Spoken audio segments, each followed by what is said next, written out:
सुबह सुबह का वक्त होता है। पुलिस लाइन में एक व्यक्ति जाता है और जाकर के पुलिस से कहता है कि साहब आप मुझे अरेस्ट कर लीजिए।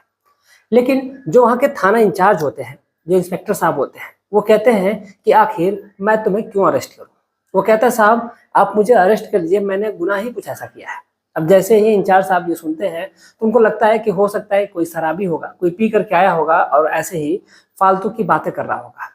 लेकिन जो व्यक्ति आता है वो कहता है कि मैंने कोई नॉर्मल काम नहीं किया है, बल्कि मैंने अपने ही भांजे का काम तमाम कर दिया है। अब जैसे इस प्रकार की बातें वो सुनते हैं इंस्पेक्टर साहब, उनके पैरों तले जमीन खिसक जाती है। और उसके बाद जब उसकी वजह सामने आती है, जो उस पुलिस थाने में ही नहीं बल्कि उस पूरे प्रदेश में हड़कंप मच जाता है और सभी लोग हैरान हो जाते हैं। सभी लोग ये सोचने लगते हैं कि आखिर एक व्यक्ति ऐसा कैसे कर सकता है, और जिस लड़के के साथ ऐसा हुआ है उस लड़के ने जो कृत्य किया था, जो काम किया था, उसको सुनने के बाद हर कोई यही कहेगा कि इसके साथ सही किया गया, इसके साथ ऐसा ही होना चाहिए था। आखिर उस लड़के ने ऐसा किया क्या था, जिसको सुन करके उस मोहल्ले के नहीं, उस थाने के नहीं, बल्कि उस जिले को छोड़ करके पूरे प्रदेश के लोग भी यही बात कहते हैं कि जो किया गया, जो उस लड़के के, जो उस व्यक्ति ने किया, वो बहुत ही ज्यादा सही किया। नमस्कार प्रणाम, मैं अविनाश वारदात तक के एक नए एपिसोड में आज इस सच्ची घटना के साथ आप लोगों के बीच में आया हूँ। ये सच्ची घटना उत्तर प्रदेश का एक जिला लगता है मुरादाबाद, और इसी मुरादाबाद का एक थाना लगता है सिविल लाइन। बात कर रहा हूँ 1 जुलाई 2023 की। इस थाने के अंतर्गत एक गांव लगता है बिशुनपुर, और इसी बिशुनपुर गांव में एक परिवार रहना होता है। एक व्यक्ति होते हैं जिनकी 2 बेटियां होती हैं। दोनों लड़कियों की इन्होंने शादी कर दी थी, और दोनों लड़कियों की शादी, जिसमें एक जो बड़ी लड़की थी जिसका नाम प्रियंका होता है, उसकी शादी अमरोहा जिले के एक जो गांव लगता है सहजनवा, उसी सहजनवा गांव में होती है। और वहीं जो दूसरी लड़की होती है उसका भी अमरोहा जिले के ही अंतर्गत एक छोटा सा गांव लगता है विक्रमनगर, उसी विक्रमनगर में कर दी जाती है। दोनों बहनों में अथाह प्रेम था, बहुत ही ज्यादा प्यार था। सब कुछ इनके जीवन में अच्छे ढंग से, अच्छे सुव्यवस्थित ढंग से चल रहा था। इन्हें किसी भी प्रकार की कमी नहीं थी, किसी भी प्रकार की जरूरत नहीं थी, किसी भी प्रकार की कोई भी चिंता करने का वजह ही नहीं थी। जो बड़ी लड़की थी जिसका नाम प्रियंका होता है, उसकी 2 लड़कियां भी होती हैं। एक लड़की जिसकी उम्र 14 साल, तो दूसरी लड़की जो बड़ी वाली थी उसकी उम्र यही कोई 17 साल के करीब थी। यहीं पर जो छोटी बहन होती है उसका भी एक लड़की होती है जिसका नाम प्रिया होता है, जिसकी उम्र यही कोई 6 साल होती है। और जो उनका एक लड़का भी होता है जो बड़ा बेटा होता है जिसका नाम शिवम होता है, जिसकी उम्र यही कोई 17 साल के करीब रहती है। छोटी बहन क्या है, जो अपनी बेटे को यानी कि शिवम को वो पाल रही थी, पोस करके बड़ा करती है। लेकिन शिवम अब इस कदर बड़ा हो गया था कि जो उसकी संगति थी वो गलत लोगों के हो गई थी। अब इसलिए उसकी जो माँ है वो परेशान हो जाती है कि आखिर ये करे तो क्या करे, आखिर ये जाए तो जाए कहाँ, आखिर ऐसा ये कैसे कर सकता है। इन दोनों बहनों का एक भाई भी होता है जिसका नाम देवेंद्र पाल होता है। देवेंद्र पाल अपनी दोनों बहनों से बहुत ही ज्यादा प्रेम करता है, अपनी भांजियों से बहुत ही ज्यादा प्रेम करता है। सब कुछ इनके जीवन में सही चल रहा था। लेकिन जो छोटी बहन होती है वो अपने लड़के से परेशान हो जाती है, और वो अपने भाई को फोन करती है और कहती है भैया जो शिवम है वो बहुत ही ज्यादा तंग करता है, उसने गलत संगति पकड़ ली है, और वो उसकी जो संगति है इस कदर बेकार है कि वो कहीं ना कहीं वो मार झगड़ा लड़ाई करता है। कहीं ना कहीं ऐसा ना हो कि वो दारू के लत में पड़ जाए और गलत काम करना शुरू कर दे। इसलिए जो देवेंद्र पाल होते हैं वो कहते हैं कि एक काम करो कि तुम उसको बड़ी बहन के यहाँ भेज दो, यानी कि प्रियंका के यहाँ भेज दो, वहां रहेगा तो वो सुधर जाएगा। और वहां पर 2 उसकी बहनें हैं, वो लोग उसको सुधार देंगी, उसको पढ़ाएंगे लिखाएंगे, तो वो शायद वहां पर रहेगा तो सही से रहेगा। इसलिए देवेंद्र पाल अपनी बड़ी बहन से भी बात करते हैं और कहते हैं कि शिवम को अपने यहाँ बुला लो, वहां पर तुम्हारे यहाँ रहेगा तो वो सही रहेगा। इत्तेफाक देखिए जो ये दोनों बहनें थी, दोनों बहनों में जो बड़ी बहन थी उनका जो पति होते हैं राघवेंद्र की कुछ समय पहले ही बीमारी के चलते डेथ हो गई रहती है। अब ये महिला अकेले रहती हैं और अपनी दोनों लड़कियों को लेकर के उनका जीवन पाल पोस रही थी, क्योंकि सबसे बड़ी बात तो ये थी कि इनकी सरकारी नौकरी इनके पति की जो थी वो मिल गई थी। अब इसलिए प्रियंका अपने बेटियों को आराम से पाल ले रही थी। लेकिन यहीं पर जो छोटी लड़की होती है, जो छोटी बहन थी, वो कहीं ना कहीं वो भी परेशान थी। तो वो जब उसका भी देखिए इत्तेफाक देखिए कि उसका भी पति इस दुनिया को छोड़ कर चला गया था। सब कुछ इनके जीवन में उथल पुथल मची हुई थी। यहीं पर जो शिवम था वो उनको तंग कर रहा था, वो उनको परेशान कर रहा था।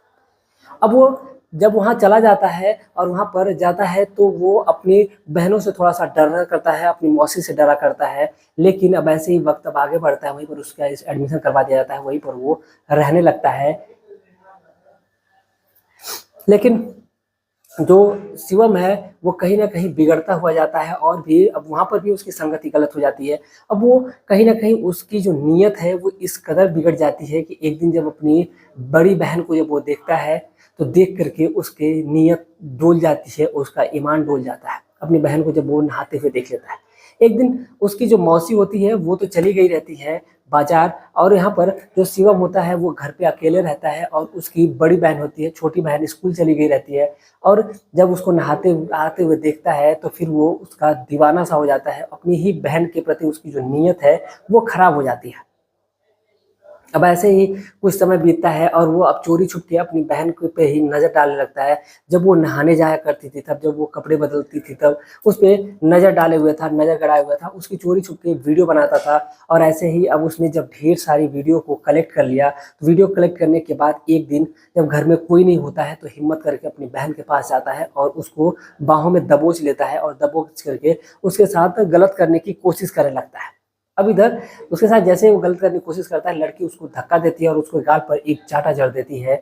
लेकिन जो शिवम होता है अब वो रुकता नहीं है, बल्कि अपने पॉकेट से फ़ोन निकालता है और फ़ोन निकाल करके उसकी जो गंदी-गंदी तस्वीरें उसने ली थी, वो उसको दिखाने लगता है, वो उसका वीडियो दिखाने लगता है कि देखो उसने उसकी वीडियो बना ली है।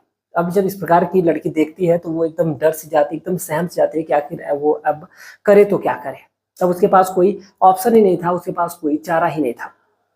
अब इसीलिए वो परेशान करने लगता है उसको, और वो लड़की ना चाहते हुए भी अब उस लड़के के मन के मुताबिक वो करना शुरू कर देती है। यानी कि शिवम अपनी ही बहन के साथ जोर जबरदस्ती करना, यानी कि एक तरह से सीधा सीधे कह लीजिए कि वो रेप करना शुरू कर देता है। अब ऐसे ही वक्त करता है, जब भी उसका मन होता था वो अपनी बहन के साथ शारीरिक संबंध बनाता, उसको जैसे चाहे वैसे यूज करता था। लेकिन कहीं ना कहीं अब जब उससे उसका मन भरने लगता है तो अपनी छोटी बहन पे ही जब नज़र गड़ाए रखता था, और उसने अब उसके भी साथ वैसा ही करना शुरू किया और उसके साथ भी उसने गलत गलत गंदी गंदी फोटो खींचता है और उसके साथ भी वो शारीरिक संबंध बनाना शुरू कर देता है। अब ऐसे ही जब वक्त करता है, लगभग ये जो सिलसिला था, ये दौर था, लगभग 1 साल चलता है और वो लड़का वहां से अपने घर आने का नाम ही नहीं लेता है। इधर जो उसकी माँ थी उसको ये लगता है कि उसका बेटा सुधर गया है, और जो उसकी जो मौसी होती है शिवम की, वो भी सोचती है कि लग रहा है कि शिवम अब सुधर गया हमारे घर जब से आया है तो। लेकिन यहाँ तो कुछ और ही नज़ारा चल रहा था, कुछ और ही मंजर चल रहा था। यहाँ तक कि वो लड़का जो है जब उन लड़कियों के साथ फिजिकल होता है तो फिजिकल होने की भी वो अपने साथ वीडियो बना लेता है और वीडियो बना करके अपने फ़ोन में कलेक्ट करता है। अब हद तो तब हो जाती है कि जो ये लड़का था यहाँ तक तो सीमित था कि उसने अपनी दोनों बहनों के साथ शारीरिक संबंध बनाए थे, लेकिन एक दिन उसकी नीयत टूटती है और वो अपनी मौसी को जा करके सीधा जकड़ लेता है। और उसके जब वो रात को वो खाना पीना खा करके नाइट जो गाउन होता है वो पहन करके जब वो सोई रहती है, तो ये जाता है उसके पास और जा करके उसके बिस्तर पे सो जाता है और उसके साथ गंदी गंदी हरकतें करने लगता है। अब जैसे ही वो अपनी मौसी के साथ गंदी गंदी हरकत करता है, उसकी मौसी उठती है और उठ करके शिवम के गाल पे जोरदार से 2 थप्पड़ लगाती है और कहती है कि तुम ये क्या कर रहे हो, मैं तुम्हारी माँ हूँ।